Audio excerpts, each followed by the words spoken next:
জগন্নাথের চার হাত কিন্তু রথে চড়েন না তিনি। 3 শতকের পরম্পরায় এক অনন্য বিশ্বাস বহন করছে হাওড়ার নাওপালা গ্রাম। ঠুটো জগন্নাথ, এই পরিচিত প্রবাদের সঙ্গে আমরা সকলেই পরিচিত।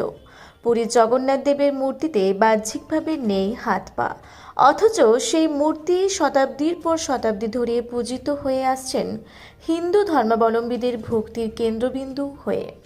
তবে এর বিপরীতে এক ঐতিহাসিক ও হৃদয়গ্রাহী পরম্পরাকে এখনও বুকে ধারণ করে আছে হাওড়ার শেষ প্রান্তের একটি ছোট গ্রাম দেউলটি নাওপালা।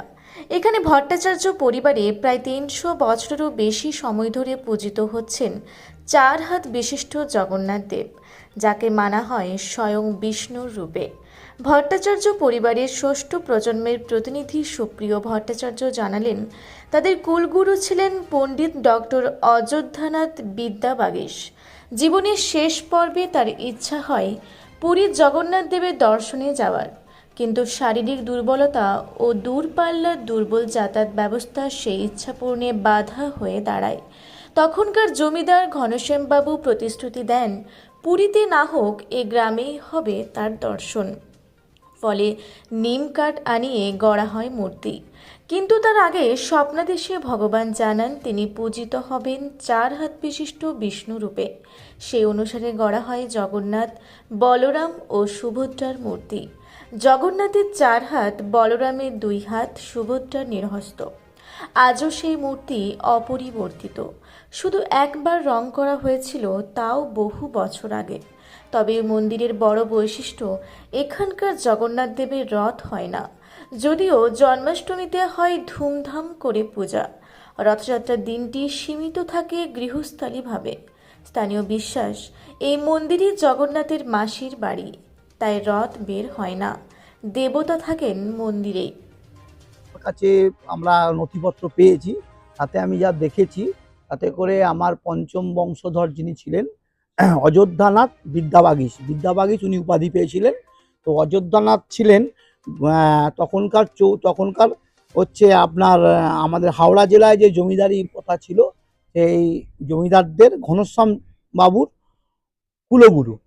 তো কুলগুরু হিসাবে আমার দাদু অযোধ্যানাথ বিদ্যাবাগীশ, ওনার ইচ্ছা ছিল একবারে বয়সকালে যে আমি একবার পুরী যাব জগন্নাথ দর্শন করতে।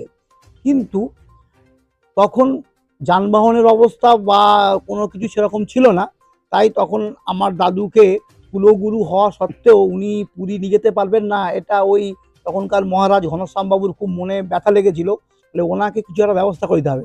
তো উনি বলেছিলেন যে গুরুদেব, আপনাকে আমি পুরী না নিয়ে যেতে পারলেও আমি আপনার বাড়িতেই পুরী বানিয়ে দেব, আপনি বলুন কি করতে হবে। তখন আমার দাদু অযোধ্যানাথ বিদ্যাবাগীশ উনি স্বপ্নাদেশে দেখেছিলেন যে বিষ্ণু রূপে 4 হাতে জগন্নাথ আর বলভদ্রের 2 হাত এবং সুভদ্রা দেবী নর্মাল যেমন পুরীতে আছে, এরকম উনি স্বপ্ন দেখেছিলেন। সেটা উনি ওনার জমিদারবাবুকে বলেছিলেন। তখন উনি উড়িষ্যা থেকে কাঠ, নিম কাঠ এবং আপনার মিস্ত্রি নিয়ে এসে এইখানেতে এই দারুবম্ব জগন্নাথ, বলরাম এবং সুভদ্রার মূর্তি স্থাপন করেন এবং আমাদেরকে তখনকার দিনে 501 বিঘা জমি উনি দান করেন। পরবর্তীকালে সেই জমি আমাদের এই যেসব গ্রাম দেখছেন, এই গ্রামে বিভিন্ন লোককে জমিগুলো বিলি করা হয়, প্রজাস্বত্ব বিলি করা হয় এবং সেখান থেকে প্রতি মাসে একটা টাকা আসতো। সেই টাকায় আমাদের এখানেতে এই জগন্নাথের সেবা এবং আমাদের পারিবারিক সব কিছুই চলতো। আস্তে আস্তে জমিদারি প্রথা বিলুপ্ত হয় এবং সেই সমস্ত জমি জায়গা সমস্ত প্রজাস্বত্ব বিলুপ্ত হয় এবং আমাদেরও বাড়ির পরবর্তী জেনারেশনে চাকরি বাকরির দিকে চলে আসে। আমি ষষ্ঠম পুরুষ সুপ্রিয় ভট্টাচার্য। আমার বাবা ছিলেন ডক্টর সত্যপ্রিয় ভট্টাচার্য, উনি ছিলেন পরিবারের বৌমা মিন্টা ভট্টাচার্য বলেন, এই বাড়িতে এসে প্রথম দেখেছিলাম আলাদা এক জগন্নাথ। 4 হাত, রথ হয় না কারণ এটাই মাসির বাড়ি।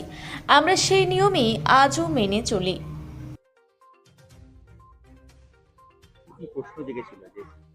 দেখুন, প্রথম আমি তো এখানে বাড়িতে দেখি আমাদের পুরোহিত দিয়ে এখানে নিত্য সেবা হতো জগন্নাথের, এবং এবং আমার শাশুড়ি মাতা, তিনি দেখতাম দিনরাতি ঠাকুরঘর নিয়ে ব্যস্ত থাকতেন। উনি উনি মানে সব সময় তার যা কিছু করতো সব কিছু ঠাকুরঘর।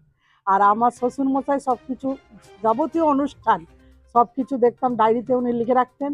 আর আমাকে বলতেন বৌমা এগুলো আনতে হবে, এগুলো পুজোর সময় করতে হবে। ও তো আমি তার নির্দেশ মতো করতাম। তারপর আমার শ্বশুরমশাই মারা যাওয়ার পর আমার হাজব্যান্ড মানে স্বামী, উনি এখন যা বলেন বা আমরা সবাই মিলে ডিসাইড করি যে জগন্নাথকে বলুন বা আমাদের আটসব যেসব ঠাকুর আছে, নারায়ণ শিলা বলুন, আমাদের তো অনেক ঠাকুর আছে এখানে, সমস্ত ঠাকুর কি রান্না বান্না করা হবে, তাদেরকে কি খাবার দেওয়া হবে, সেগুলো আমরা আগে থেকেই মানে ডিসাইড করে রাখি। প্রথমে এসে আমরা পুরীতে যেটা দেখেছি যে জগন্নাথের কোনো হাত নেই। জগন্নাথ হাত শুনেছি যে ছোট জগন্নাথ বলে আমরা কথাটা বলে আমাদের শোনা কথা। তারপর এসে আমি যখন দেখলাম যে জগন্নাথের হাত আছে, তো প্রশ্ন স্বাভাবিকভাবেই জেগেছিল। তখন শ্বশুরমশাই আমাকে কাহিনীটা বললেন যে আমাদের পূর্বপুরুষদের এই কাহিনী, এবং উনি যে স্বপ্নাদেশ পেয়েছিলেন তাতে উনি দেখেছেন যে বিষ্ণু রূপে আমাদের জগন্নাথ পুজো হতে চাইছে। তো ওনার কথা মতোই এখানে পুরী ধাম বানিয়ে এবং বিষ্ণু আকারে জগন্নাথকে প্রতিষ্ঠিত করা হয়েছে। এবং গ্রামের প্রবীণরাও বলেন তাদের ছোটবেলা থেকেই দেখে আসছেন এই মূর্তি ও এই প্রথা। সময় বদলালেও বদলায়নি ভক্তি।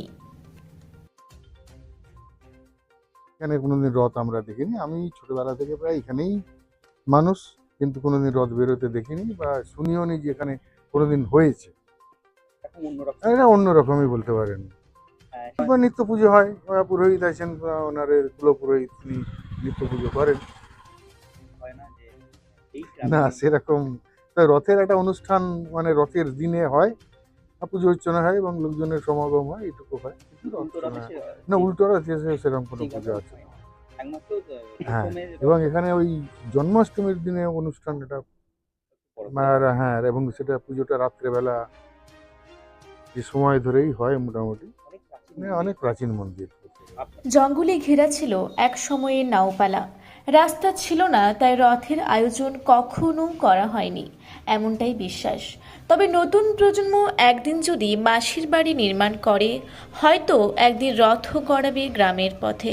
তবে এখনো পর্যন্ত দেউলটি নাওপালার ভট্টাচার্য পরিবারের রথ নয়, অন্তরের ভক্তি মুখ্য, যেখানে আড়ম্বরের চেয়ে বেশি জায়গা করে নেয় ঐতিহ্য, নিষ্ঠা আর নির্বিচার বিশ্বাস।